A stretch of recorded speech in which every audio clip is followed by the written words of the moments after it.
It's definitely fall here in north central Mass. It's about 45 degrees right now. Pretty nice morning. The fog is still lifting. Let's see here. Can't even see the hill on the other side of the valley.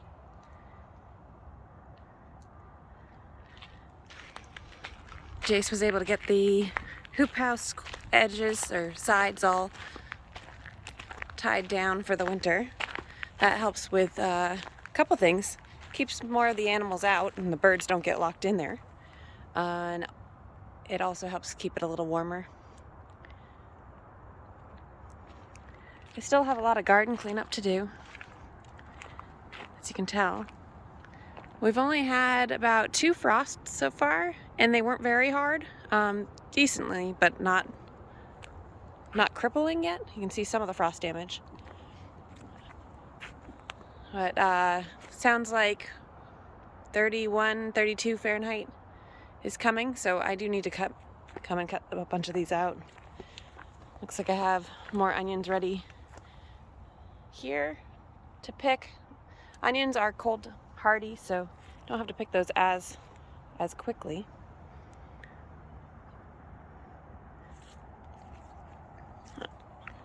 We're doing a lot of food processing at this point, and I'll show you guys a little bit more about that. Could probably pick the celery and start curing that. Well, maybe we'll just have that for part of our meal. Really like to make fries out of it. It's a celery root. And then you can use the stalks as well.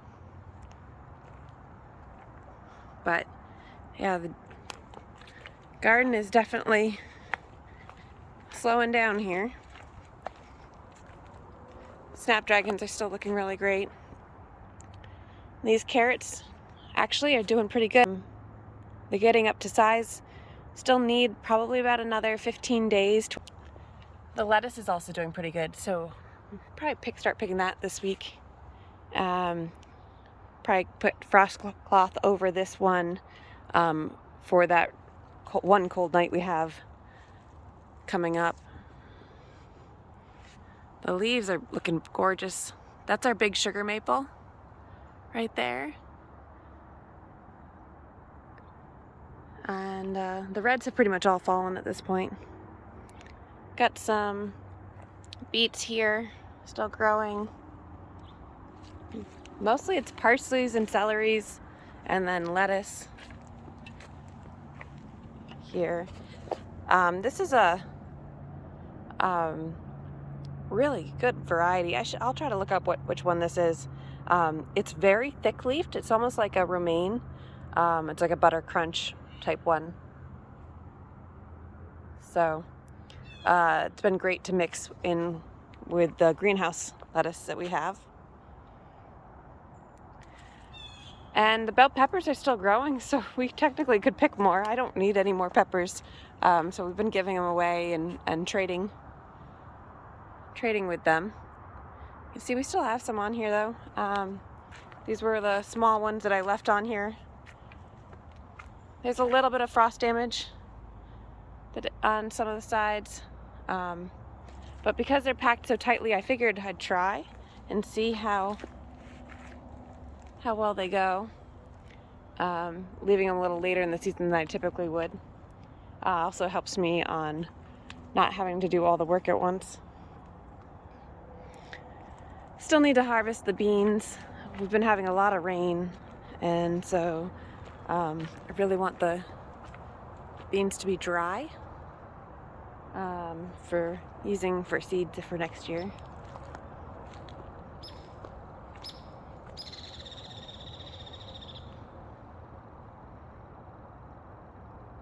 See another sugar maple right back there behind the shed.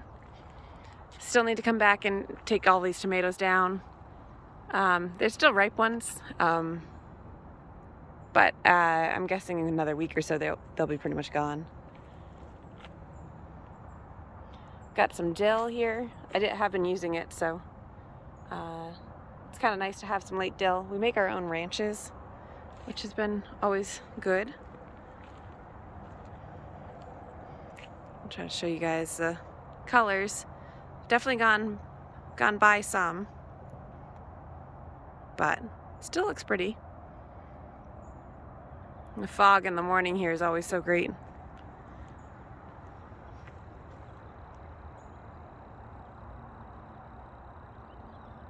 So I have in the kitchen this morning, I started a tomato soup.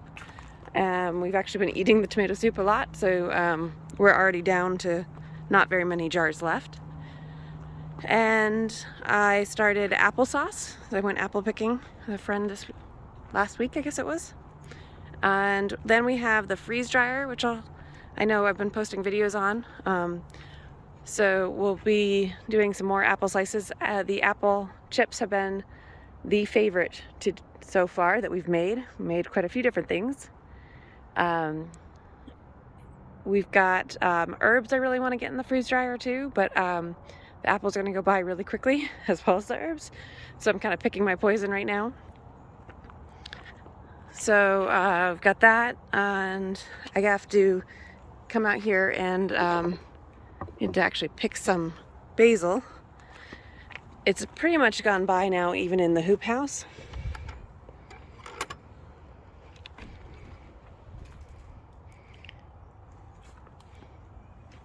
And we don't have the heater out here yet, so it hasn't been staying as warm as we want. But we also have to pick and harvest all of these crazy hot peppers.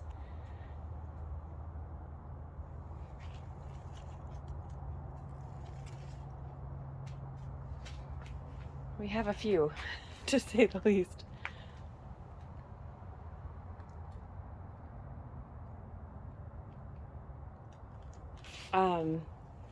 So these are Primatalis and Carolina Reapers. And then we have peach scotch bonnets. And this one is a red habanero. And then some of the Thai chilies back there. Over here, it's mostly tomatoes. I did try to transplant some of the onions, so I'll leave those in so that we'll potentially have some early green onions next year. Here's the basil. So it's really close. Like, some of it has already kind of gone by. I've got the basil over here as well. But there's enough for what I need to cook with right now. And having the hoop house definitely extends that season. I also then have, someone's eating my tomatoes again. I also have these tomatoes here on the ground are actually volunteers. So these are probably a cross between a Big Beef and a Cherokee Carbon, I guess, from last year. But I'll have to come out and pick all of these.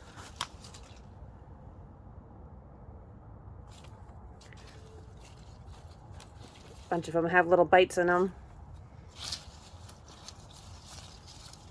I probably should have picked them the other day and let them finish ripening in the house. Any that have the red bottom, we don't really notice a taste difference once they have that. It means that they're ripe enough. But like this one will go to compost.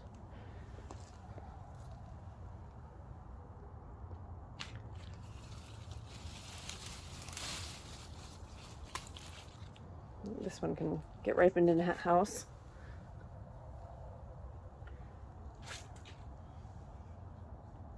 And then I have these, let's see, Big Beef in the back here. And this one is a Rutgers, and this is a Mountain Magic. And then we have the grape back here. So towards the end of the season, as it reached the edge here, instead of turning it back around, I decided to let it bush out so that we can get a whole bunch more fruit in theory. But this plant here is actually, if we followed it along here, it's rooted way back here in this corner. So that's the main root. So I'll give you a little perspective here. This bed is 12 feet long, and that's got to be about 8 feet to that bar there, to give you kind of concept of how big this guy really is.